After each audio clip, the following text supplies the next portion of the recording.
Hello बच्चों, let's see this question and here this question से how do multinational corporations interlink production across countries, explain with the example.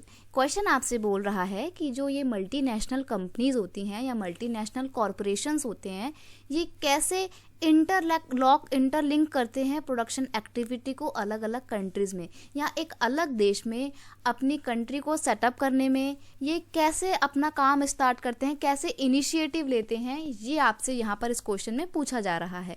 तो इसका answer है the multinational corporation have spread their production and interaction across the countries in the following veg. वो अलग अलग तरीके से interaction को और इंटरलिंक को डेवलप करती हैं, जैसे कि number 1, they setup production jointly with the local companies, they provide money for additional investment like buying new machines for the faster production। देखो MNC जो होती है, मल्टीनेशनल कंपनी होती हैं, ये किसी देश के लिए एकदम बिल्कुल नहीं होती हैं, बाहर के देशों की कंपनी होती है, नए देश में आके अपने यूनिट सेटअप कर रही होती हैं। तो ऐसे में तो इनको लोकल मार्केट के बारे में अंदाज़ा बिल्कुल भी नहीं होता ना कि यहाँ के लोगों की पसंद कैसी है, कैसा काम इनको चाहिए।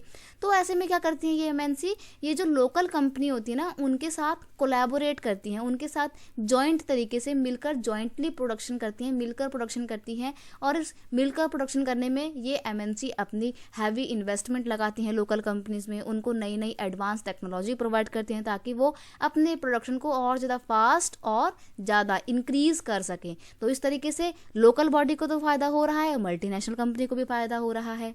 नेक्स्ट है MNC में buy up local companies and then expand production for example Cargill Foods, a large MNC of USA, has brought small Indian companies such as Parak Food। देखो कई बार MNC क्या करती हैं, आती हैं इंडिया में और जो इंडिया की लोकल फैक्ट्रीज हैं उन पूरी यूनिट को ही खरीद लेती हैं, ठीक है, और फिर उनको पूरी यूनिट को खरीदने के बाद अपना काम स्टार्ट करती हैं।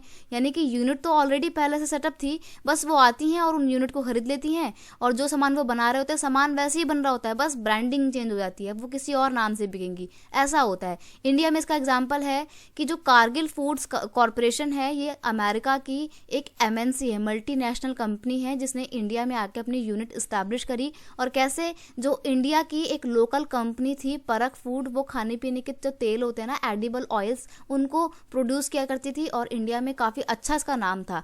तो जो कारगिल फूड्स आती है उसने परक फूड्स को खरीद लिया और फिर परक फूड अपना काम तो करती रही लेकिन कारगिल फूड के नाम पे। तो ये थी हिस्ट्री। कई बार MNC इंटरलिंक इस्टेब्लिश करने के लिए लोकल कंपनीज को पूरी तरीके से खरीद लेती हैं, ये होता है कई बार।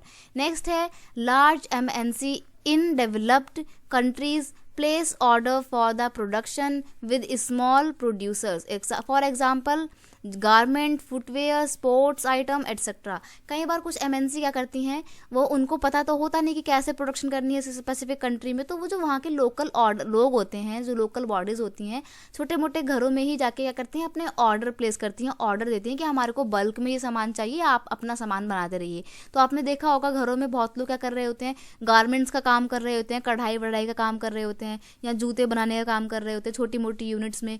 तो ये जो छोटी मोटी यूनिट्स का काम कर रहे होते हैं, आपने सुना होगा बहुत लोग बोलते हैं कि ये तो एक्सपोर्ट का कपड़ा है। तो उसका मतलब ये है कि वो बना इंडिया में है लेकिन बिकेगा किसी MNC में और विद MNC नेम। तो कई बार क्या करती है MNC, छोटे मोटे लोगों को काम वाम दे देती है कि आप हमारे लिए काम करिए और फिर उनसे उनका ऑर्डर जो है खरीद के उसमें अपना ब्रांड नेम लगा के फिर उसको बेचती हैं। तो इस तरीके से MNC अलग अलग कंट्री में अपने काम को स्टार्ट करती हैं, इंटरलिंक करने की कोशिश करती हैं। तो ये कुछ पॉइंट थे। I hope you understand it well. Best of luck.